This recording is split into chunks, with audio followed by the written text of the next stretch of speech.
માનવતા અને બહાદુરીની મિસાલ. માંડવીના દરિયા કિનારામાં ડૂબતા પ્રવાસી યુવાનને 3 મુસ્લિમ યુવકોએ જીવના જોખમે બચાવ્યો. કચ્છના પ્રખ્યાત પ્રવાસન સ્થળ માંડવી દરિયા કિનારે ફરી એકવાર ચર્ચામાં આવ્યો છે, પરંતુ આ વખતે કોઈ દુર્ઘટનાના કારણે નહીં, પરંતુ માનવતા અને વીરતાના અદ્ભુત કિસ્સાના કારણે. માંડવીના દરિયા કિનારામાં નહાવા પડેલો એક પ્રવાસી યુવાન અચાનક પાણીના જોરદાર પ્રવાહમાં તણાવા લાગ્યો હતો. યુવાન ઊંડા પાણીમાં ગરકાવ થઈ રહ્યો હતો અને પોતાનો જીવ બચાવવા તરફડિયા મારી રહ્યો હતો.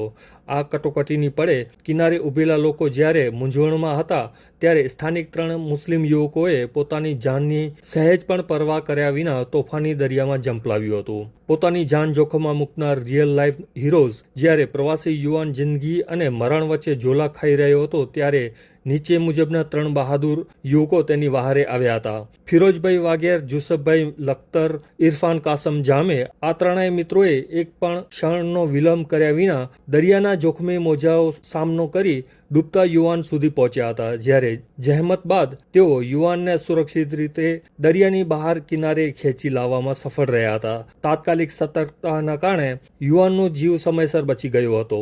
ચોતરફથી થઈ રહેલી પ્રશંસાની સરવાણી યુવાનને જીવ બચાવી જતા કિનારે હાજર રહેલા લોકો અને તેના પરિવારે ભારે રાહતનો શ્વાસ લીધો હતો. આ ઘટના નજરે જોનારા સ્થાનિક લોકો અને અન્ય પ્રવાસીઓએ 3 મુસ્લિમ યુવકોના આ ભગીરથ અને માનવતાભર્યા કાર્યને. જ્યારે કોઈ વ્યક્તિ ડૂબી રહી હોય ત્યારે ધર્મ કે જ્ઞાતિ જોવામાં આવતી નથી, માત્ર માનવતા જ જોવાય છે. આ 3 યુવકોએ પોતાની જાનનું જોખમ મૂકીને સાબિત કરી દીધું કે માનવ ધર્મથી મોટો કોઈ ધર્મ નથી, એવું એક પ્રત્યદર્શી પ્રવાસીએ જણાવ્યું હતું. Ibrahim તુર્ક, connect India digital.